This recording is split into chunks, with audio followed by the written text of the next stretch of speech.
The stars had gone quiet for 200 years. Earth's last deep space transmission had been a desperate call for help during the resource collapse. Nobody answered. Humanity, bruised and bitter, folded in on itself like a wounded animal. The dream of interstellar diplomacy gave way to cold pragmatism, and the skies grew silent again until the invitation arrived. It wasn't a transmission. It was a ship. It appeared just outside the orbit of Neptune, a shimmering vessel of geometry that broke the rules of material science. No approach trajectory. No broadcast. It simply was, and within its hull a single message repeated on a loop. The Galactic Council recognizes the re-emergence of your species. You are invited to the Trade Summit in 90 of your solar days. A seat has been reserved. This will be your only invitation. The message was received with the caution of a species that had learned to distrust gifts. At first, Earth's United Directorate believed it was a hoax or a test from one of the colonies. Then came the quantum scan data. The ship's frame was composed of stable neutron lattice matter, impossible by current models. That was the first moment fear crept in. Not because humanity was contacted, but because something out there was more advanced. Far more.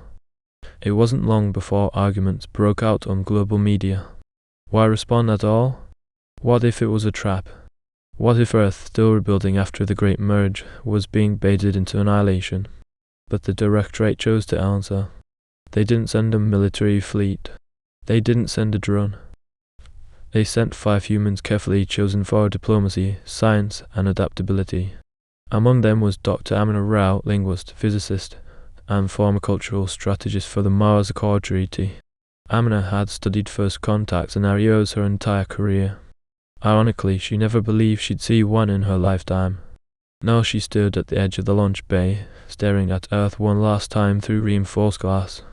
Its ocean shimmered with restored coral blooms. Its skies were clean again. The planet didn't look desperate. It looked ready. "You quiet," said Dax Wu, the team's pilot and former exoplanet surveyor. "I'm listening," Amina replied. "To what?" She looked up. To the silence. It won't last much longer. When the delegation ship activated, it shimmered like ice beneath the flame. Humanity's latest propulsion tech, a near FTL system using gravitic distortion, launched them toward the coordinates embedded in the alien invitation. Destination: the Galactic Council's Trade Summit. As the ship jumped, Earth disappeared in a blink. Ahead lay stars, and behind them a planet holding its breath. The journey took just over 5 hours, but covered a distance that should have taken decades. When the ship exited gravitic jump space, it didn't emerge into open stars. It emerged into structure. The Galactic Hub wasn't a station. It was a continent-sized city suspended in the void, drifting between stars like a god's lantern. Spires stretched in impossible directions, some twining like vines, others hovering disconnected from any support. Rings of compressed plasma rotated gently around it, glowing with soft blues and greens. Amina's breath caught in her throat. "Life Science Detective," said Akash, the team's cybernetic envoy.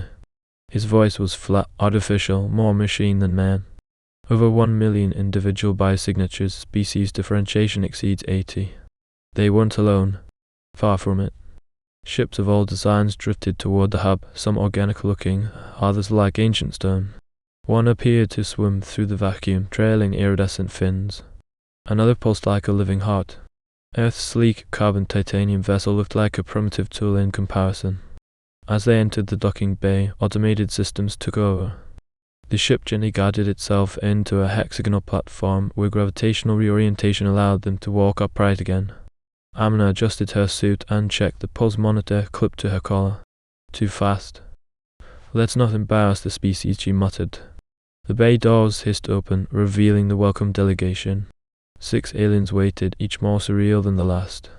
One was a crystalline entity standing on 3 thin legs, light refracting inside its body like a kaleidoscope. Another resembled a floating jellyfish encased in a pressure bubble. The most humanoid had translucent skin and 3 fingers on each hand, with eyes like molten silver. The humanoid stepped forward. Its translator chirped, then spoke in neutral, machine-smooth English. "We greet the representatives of Earth. You are the last to arrive." "We like to be fashionably late," Dax said under his breath. Amina stepped forward. "I am Dr. Amina Rao of the United Earth Directorate. Thank you for receiving us." The humanoid blinked slowly. The Council has long wondered if your kind still lived. The silence of Earth was unsettling. We feared extinction. We survived, she said. And we came. The alien bowed. You will be assigned quarters and given access to the pre-summit concourse. You may observe, you may not yet speak. Amina nodded, biting her tongue. Watch first. Speak later. As they followed the delegation through shimmering corridors that bent space with subtle distortions, Amina couldn't help but notice the way the others looked at them. Curious. Amused. Dismissive. Earth, it seemed, was not feared. It was pitied. But they hadn't seen the drive core yet. They hadn't seen what humanity had come to trade. The summit began in a chamber the size of a stadium. Species from across the galaxy filled tiered platforms arranged in a radial pattern. Each species had their own zone, custom-tailored with unique atmospheres, gravities, and biosafe fields. Humanity's delegation sat in a small, empty ring near the back, conspicuously unaccompanied by allies. The platform adjusted automatically to simulate Earth gravity and breathable air. Still, Amina could feel the weight of attention, or lack thereof. A few nearby species observed them with passing curiosity, like one might eye a child brought to an adult table. We're the underdogs, Dax whispered. Good, I like being underestimated. A crystalline chime resonated through the chamber. The Council's chair, being a six-limbed creature with overlapping fractal shells, rose from the central dais. Let the exchange commence, it declared in a voice like bells over deep water. One by one, civilizations presented their trade offerings. The Ictari introduced a virus that rendered flesh immune to radiation. Applause followed. The Nolithians offered a symbiotic organism capable of mining asteroids autonomously. The Yervin unveiled a cloaking shield that bent gravity, not light, making entire fleets disappear from sensors. Each gift drew murmurs of awe. Then the crystalline host gazed turned to Earth's ring. The final delegation, Earth, please declare your offering. Amina stood. She felt the others behind her tense.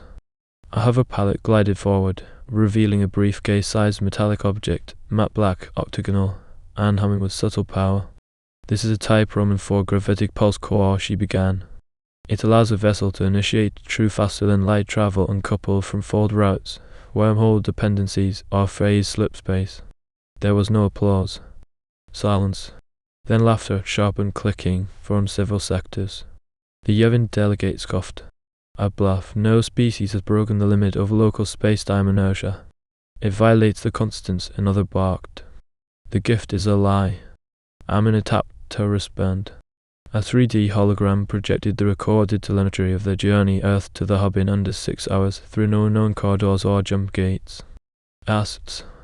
Quiet voices began to rise. Impossible. She speaks truth.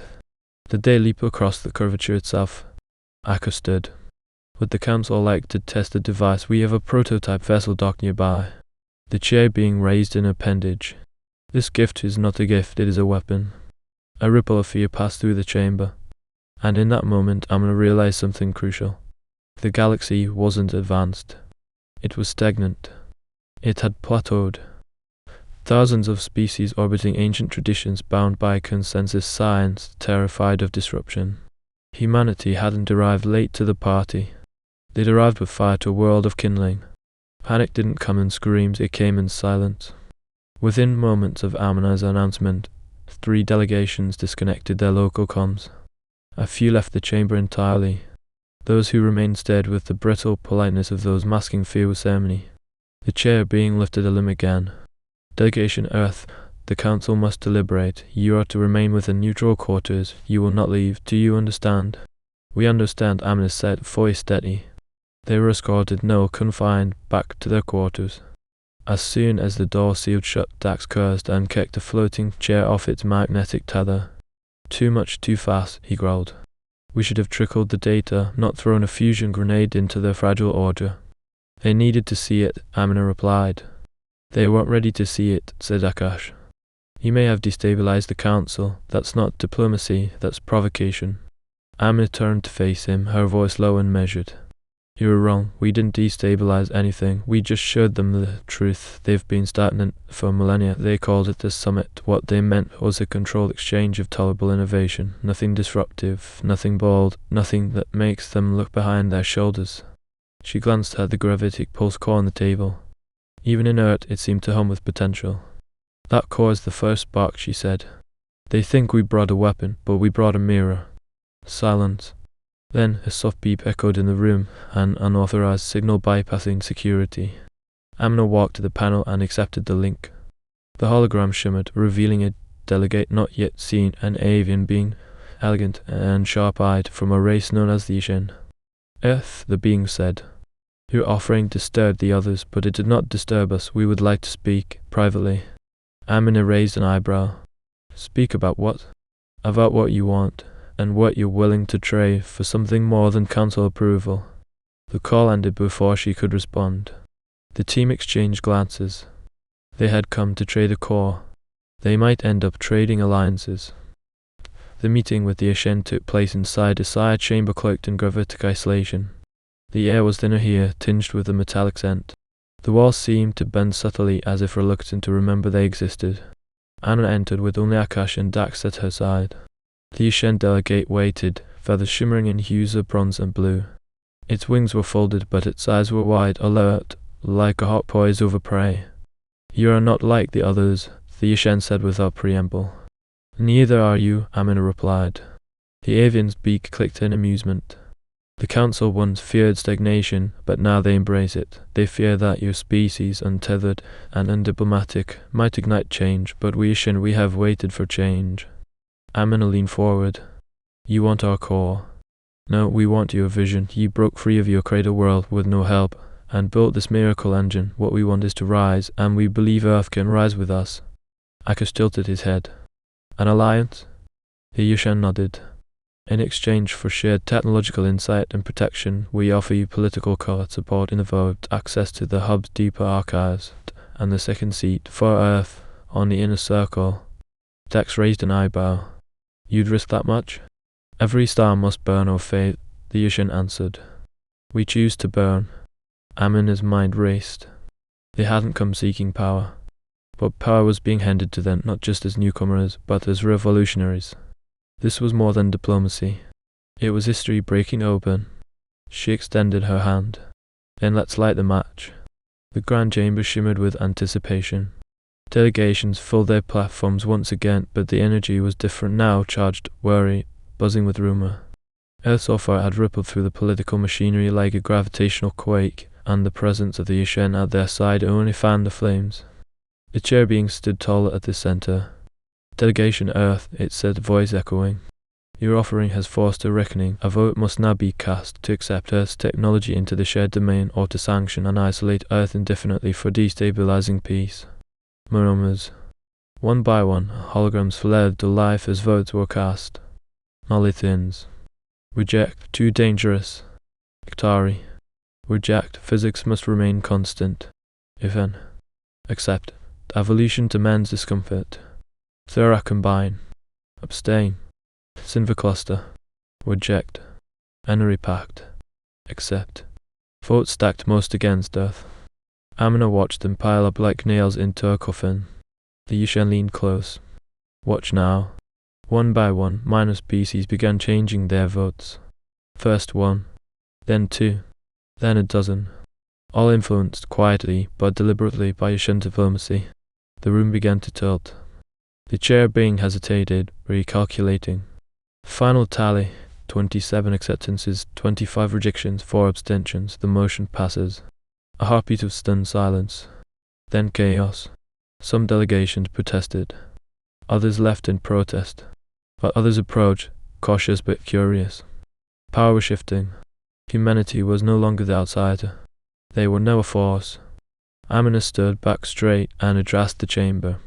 Earth is not here to conquer, we are here to create, to share not just our technology, but our urgency, our willingness to reach, to build, to fail forward. The galaxy has slept too long, it's time to wake. And for the first time she saw it in her eyes. Fear, but also hope. Weeks passed, then months. The gravity pulse core wasn't just accepted, it became the catalyst for a wave of scientific renaissance across half the council worlds. Minor species surged forward, eager to collaborate. New alliances blossomed. Others fractured, but Earth stood firm. No longer a junior species, Now a symbol of recklessness, yes, but also of revival. In the engineering ring orbiting Saturn's reconstructed moon, Titan Station, Amina watched as the first interspecies collaboration test fired the Mark Roman 2 pulse engine. Energy rippled silently through the void, bending light and distance into curves never seen before. It worked, Dax whispered. It's beautiful, Akash said. No, Amina replied, smiling slightly. It's just the beginning. Transmission requests flooded in. Delegations sought Earth's insight on everything from energy reform to propulsion theory to terraforming dead moons. But in shadow corners, not all watched with joy. The Iktari filed silent protests. The Zinva stockpiled antimatter. Whispers of resistance circulated about the human capacity to push too hard too fast, about the danger of species that refused to know their place. Still the course bun. Amina stood before a broadcast relay, her message prepared for thousands of systems. To those who fear us, she said into the silence, we understand change is terrifying, but humanity was born in chaos. We tame fire, sailed voids, and bled for every meter of progress. If you see us as a threat, then you do not yet understand what we truly are. She leaned closer to the lens. We are the storm that learns, and we're not coming to conquer. We're inviting you to rise with us. She ended the transmission, and far above in the deep dark between stars, ships began to move. Together, for the first time in centuries, the galaxy had stirred, and Earth had lit the match.